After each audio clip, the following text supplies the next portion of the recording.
धर्म की आड़, जिसके लेखक है गणेश शंकर विद्यार्थी। धर्म की आड़ में गणेश शंकर विद्यार्थी जी ने उन लोगों के इरादों और कुटिल चालों को बेनकाब किया है जो धर्म की आड़ लेकर जन सामान्य को आपस में लड़ाकर अपना स्वार्थ सिद्ध करने की फिराक में रहते हैं। धर्म की आड़ में अपना स्वार्थ सिद्ध करने वाले हमारे ही देश में हो, ऐसा नहीं है। गणेश शंकर विद्यार्थी अपने इस पाठ में दूर देशों में भी धर्म के आड़ में कैसे कैसे कुकर्म हुए हैं, कैसी कैसी अनीतियां हुई है, कौन कौन लोग, वर्ग और समाज उनके शिकार हुए हैं, इनका खुलासा करते हुए चल। धर्म की आड़। इस समय देश में धर्म की धूम है। उत्पात किए जाते हैं तो धर्म और ईमान के नाम पर, और जिद की जाती है तो धर्म और ईमान के नाम पर। रमुआ और बुद्धू मियाँ धर्म और ईमान को जाने न जाने परंतु उनके नाम पर उबल पड़ते हैं और जान लेने और जान देने के लिए तैयार हो जाते हैं। गणेश शंकर विद्यार्थी कहते हैं कि इस समय धर्म की धूम है। हर चारों तरफ धर्म के नाम पर उत्पात किए जाते हैं, लड़ाई झगड़े किए जाते हैं। धर्म और ईमान के नाम पर ही जो है ये लड़ाई झगड़े होते हैं और धर्म और ईमान के नाम पर ही जिद की जाती है। अब कहा गया है कि जो रमुआ और बुद्धू मियाँ है, वे धर्म और सच्चाई को जाने या ना जाने, उन्हें पता नहीं धर्म क्या होता है क्या नहीं, परंतु जब भी धर्म की बात आती है तो वे गुस्से में भर जाते हैं, उबल पड़ते हैं, जान लेने और जान देने के लिए तैयार हो जाते हैं। गणेश शंकर विद्यार्थी कहते हैं जो रमुआ और बुद्धू मियाँ है ये धर्म को नहीं जानते, लेकिन जब भी धर्म की बात आती है तो ये गुस्से में भर जाते हैं। देश के सभी शहरों का यही हाल है। उबल पड़ने वाले साधारण आदमी का इसमें केवल इतना ही दोष है कि वह कुछ भी नहीं समझता बूझता और दूसरे लोग उसे जिधर जोत देते हैं उधर जुत जाता है। देश यही नहीं कि यह देश के सभी शहरों का, देश में जो जितने भी शहर है सबका यही हाल है। उबल पड़ने वाले साधारण लोग, जो ये आम लोग हैं, मूर्ख लोग हैं, सामान्य लोग हैं, ये धर्म के नाम पर क्रोधित हो जाते हैं, एकदम गुस्से में भर जाते हैं। लेकिन इनका दोष सिर्फ इतना है कि ये कुछ नहीं जानते, समझते नहीं है।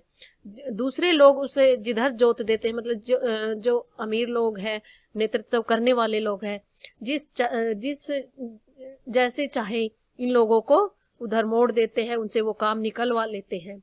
यथार्थ दोष है कुछ चलते पुर्जे पढ़े लिखे लोगों का, जो मूर्ख लोगों की शक्तियां उत्साह का दुरुपयोग इसलिए कर रहे हैं कि इस प्रकार जाहिलों के बल के आधार पर उनका नेतृत्व और बड़कपन कायम रहे। इसके लिए धर्म और ईमान की बुराइयों से काम लेना उन्हें सबसे सुगम मालूम पड़ता है, सुगम है भी। यथार्थ दोष जो कुछ चलते पुर्जे, मतलब जो अमीर लोग हैं, जो नेतृत्व करने वाले लोग हैं, पढ़े लिखे लोग हैं, वे इन मूर्ख लोग की शक्तियों का गलत प्रयोग करते हैं, गलत उपयोग करते हैं, उनके जो उत्साह है उनका दुरुपयोग करते हैं। इस प्रकार जो जाहिल, मतलब जो ये मूर्ख लोग हैं, उनकी जो शक्ति है वे जो अमीर लोग नेतृत्व करने वाले हैं वे कायम रखते हैं, अपने नेतृत्व को और बड़कपन को कायम रखते हैं इनकी शक्ति के द्वारा ही। जो आम लोग हैं, गरीब लोग हैं, उनकी शक्ति के द्वारा ही वे नेतृत्व करते हैं। इसलिए धर्म और ईमान की बुराइयों से काम लेना उन्हें सुगम मालूम पड़ता है और धर्म और ईमान के नाम पर ही उन्हें यह कार्य सरल हो जाता है, क्योंकि लोग धर्म के नाम पर कुछ भी करने के लिए तैयार होते हैं और यह है भी आसान, सुगम है, सरल है, क्योंकि धर्म के नाम पर लोग लड़ाई झगड़े जान लेने और जान देने के लिए तैयार रहे। साधारण से साधारण आदमी तक के दिल में यह बात अच्छी तरह बैठी हुई है कि धर्म और ईमान की रक्षा के लिए प्राण तक दे देना वाजिब है। बेचारा साधारण आदमी धर्म के तत्वों को क्या जाने, लकीर पीटते रहना ही वह अपना धर्म समझता है। उसकी इस अवस्था से चालाक लोग इस समय बहुत बेवजह फायदा उठा रहे हैं। साधारण लोग, साधारण से साधारण मतलब आम आदमी, जो गरीब आदमी है उनकी बात कही गई है। गणेश शंकर विद्यार्थी जी कहते हैं कि जो आम आदमी है उनके दिल में यह बात बैठी हुई है, अच्छी तरह बैठी हुई है कि जो धर्म है और ईमान है, सच्चाई है, उसकी रक्षा के लिए अपना प्राण देना उचित है, अपनी जान दे देना उचित है। जो साधारण आदमी है बेचारा, वह इन धर्म के तत्वों को नहीं जानता, लेकिन धर्म के नाम पर ही वह अपना सब कुछ गवा देना उचित समझता है और वह धर्म को ही सही समझकर जान देना और लेने के लिए भी तैयार रहता है। उसकी इसी अवस्था से उसकी जो ये धर्म के प्रति जो लगाव है, इसी के कारण जो चालाक लोग हैं उसका बेवजह फायदा उठा रहे हैं। पाश्चात्य देशों में धनी लोगों की गरीब मजदूरों की झोपड़ियों का मजाक उड़ाती हुई अट्टालिकाएं आकाश से बातें करती है। गरीबों की कमाई से ही वे मोटे पड़ते हैं और उसी के बल से वे सदा इस बात का प्रयत्न करते हैं कि गरीब सदा चूसे जाते रहे। यह भयंकर अवस्था है, इसी के कारण साम्यवाद और बोल्शेविज्म आदि का जन्म हुआ। पाश्चात्य मतलब दूसरे देशों में जो अमीर लोग हैं उनकी जो ऊंची ऊंची बिल्डिंगे है, मजदूर गरीब की झोपड़ी, जो मजदूरों की झोपड़ी उनका मजाक उड़ाती हैं, क्योंकि जो अमीर लोग हैं उनकी जो ऊंची ऊंची बिल्डिंगे हैं वे आकाश को छूती हैं। गरीबों की कमाई और जो वे आकाश को छूने वाली ऊंची ऊंची बिल्डिंगे हैं वे गरीबों की कमाई से ही बनती है और वे उसी के बल से वे सदा इस बात का प्रयत्न करते हैं। वे जो गरीब लोग हैं उनकी कमाई से ही इतना अमीर बन जाते हैं और बाद में इतना प्रयत्न करते रहते हैं कि गरीबों से और काम निकाला जाए। यह एक भयंकर अवस्था है। इसी कारण साम्यवाद, और साम्यवाद क्या है? साम्यवाद है सोवियत जो कार्ल मार्क्स द्वारा प्रतिपादित राजनीतिक सिद्धांत जिसका उद्देश्य विश्व में वर्गहीन समाज की स्थापना करना है। और बोल्शेविज्म का जन्म हुआ। बोल्शेविज्म होता है सोवियत क्रांति के बाद लेनिन के नेतृत्व में स्थापित व्यवस्था। ये जो साम्यवाद है और बोल्शेविज्म है, इनका जन्म जो ये अमीर और गरीब की खाई है उसको दूरी को कम करने के लिए हुआ था, क्योंकि जो अमीर लोग हैं वो अमीर होते जा रहे थे और जो गरीब है वो और गरीब होते जा रहे थे, और जो गरीब लोग हैं वे सारा दिन मेहनत मजदूरी करते थे और इसका फायदा जो अमीर लोग हैं वे उठाते थे। हमारे देश में इस समय धनपतियों का इतना जोर नहीं। यहाँ धर्म के नाम पर कुछ इन्हें गिने आदमी ही स्वार्थों की सिद्धि के लिए करोड़ों आदमियों की शक्ति का दुरुपयोग किया करते हैं। गरीबों का धनाढ्यों द्वारा चूसा जाना इतना बुरा नहीं जितना बुरा यह है कि वह धन की मार यहाँ है बुद्धि पर मार।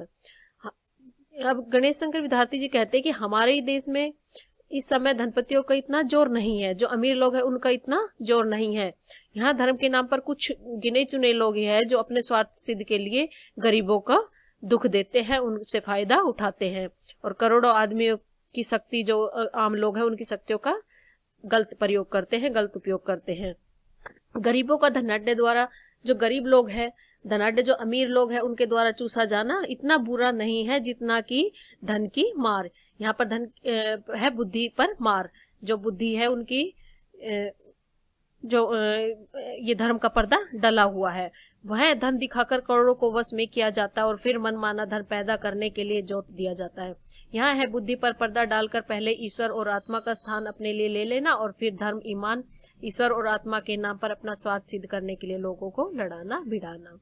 अब ये कहते हैं कि बुद्धि पर मार मतलब पहले तो लोग जो वहाँ के अमीर लोग हैं, करोड़ों जो गरीब लोग उनको अपने बस में कर लेते हैं और फिर मनमाना काम करवाते हैं, उनसे धन कमवाते हैं, जिधर चाहे उन्हें जोत देते हैं, मतलब उनसे काम करवाते हैं। बुद्धि पर पर्दा डालना मतलब पहले तो उन्हें वे अपने आप को ऐसे पेश करते हैं जैसे वे ही ईश्वर हो, वे ही भगवान हो, और बाद में यह विश्वास दिलाकर धर्म के नाम पर, ईश्वर के नाम पर अपना स्वार्थ सिद्ध करते हैं, उन्हें आपस में लड़ाते रहते हैं।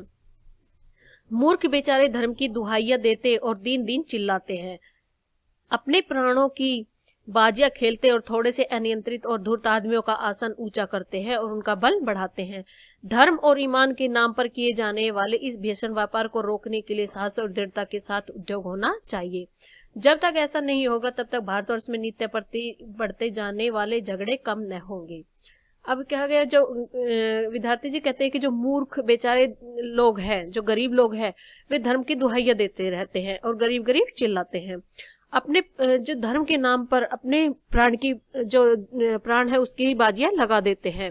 वे थोड़े से अनियंत्रित है, उन्हें अपने आप पर नियंत्रण नहीं है। धूर्त आदमियों का आसन और जो अमीर लोग हैं, नेतृत्व करने वाले लोग हैं, उनके आसन को ऊंचा कर देते और यह आसन इनकी शक्ति के द्वारा ऊंचा होता है।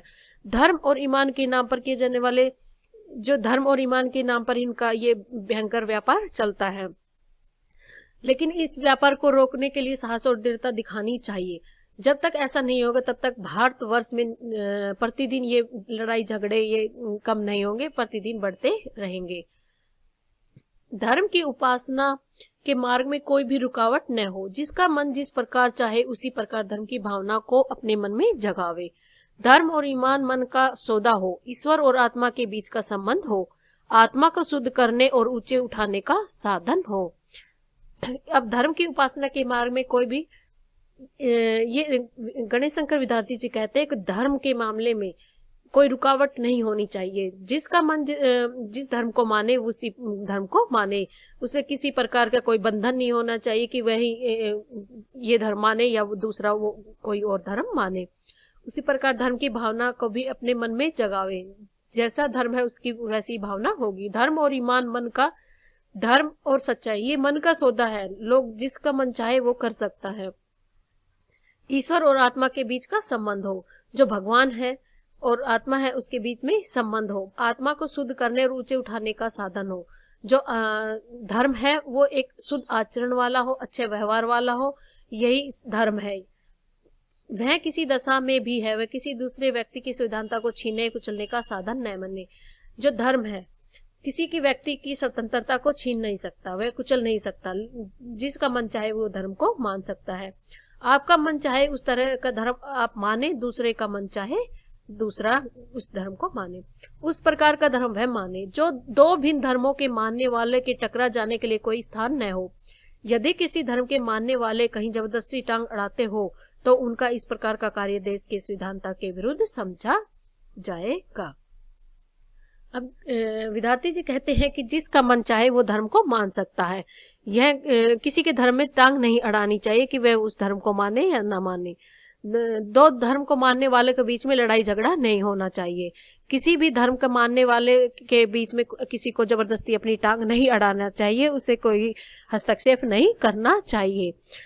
अगर कोई हस्तक्षेप करता है तो इस स्वतंत्रता के विरुद्ध समझा जाएगा। देश की संविधानता के लिए जो उद्योग किया जा रहा था उसका वह निसंदेह अत्यंत बुरा था।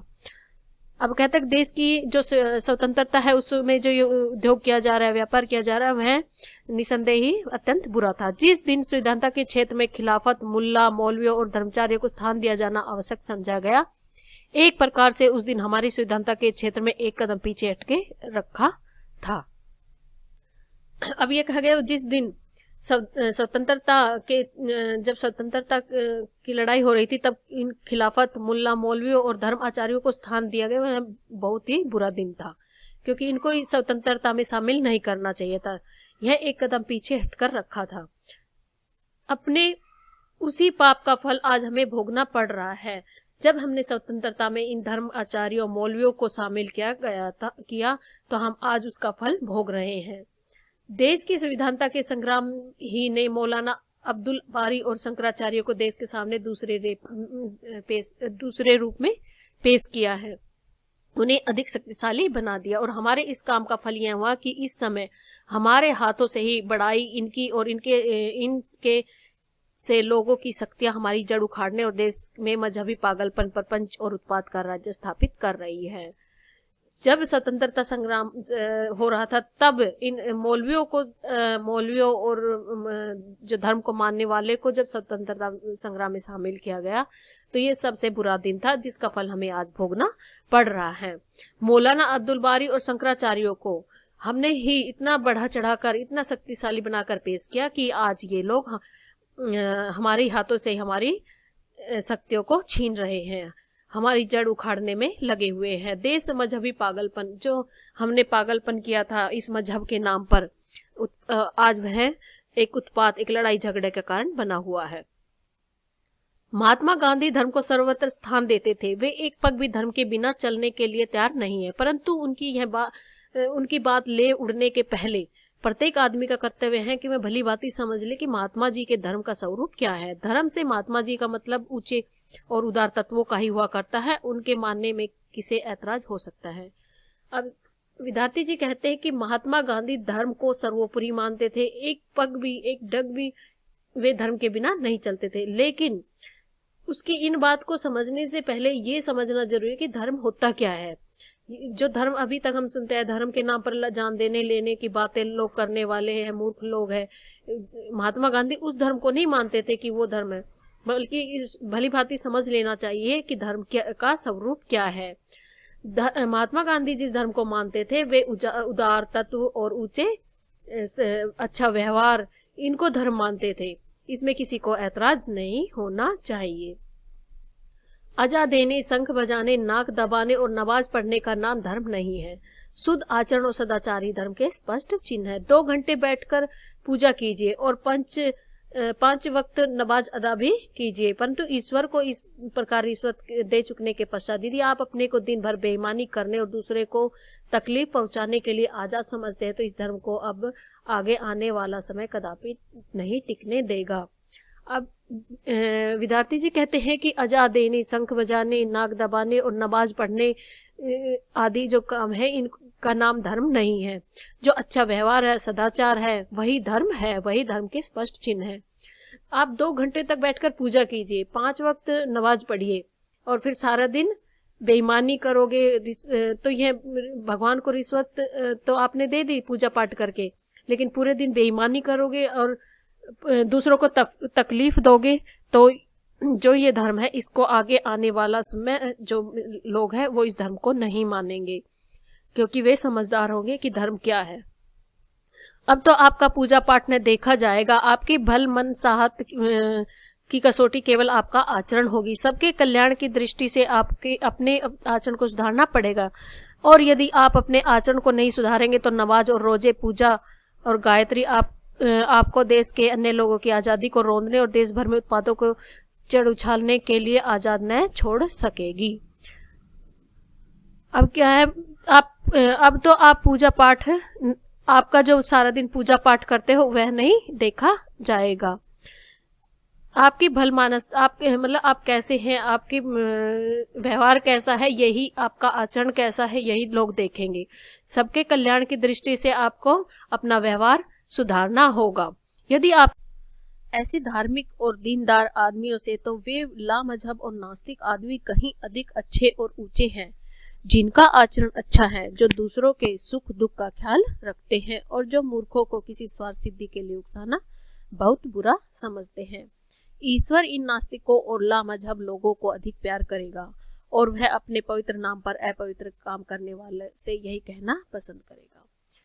गणेश शंकर विद्यार्थी कहते हैं कि जो धर्म को मानने वाले हैं, जो दीनदार मान रहे हैं, उनसे तो ये लामजहब जो मतलब मजहब को नहीं मानते, जो नास्तिक है, भगवान को नहीं मानते, वे कहीं अच्छे हैं क्योंकि उनका व्यवहार अच्छा है।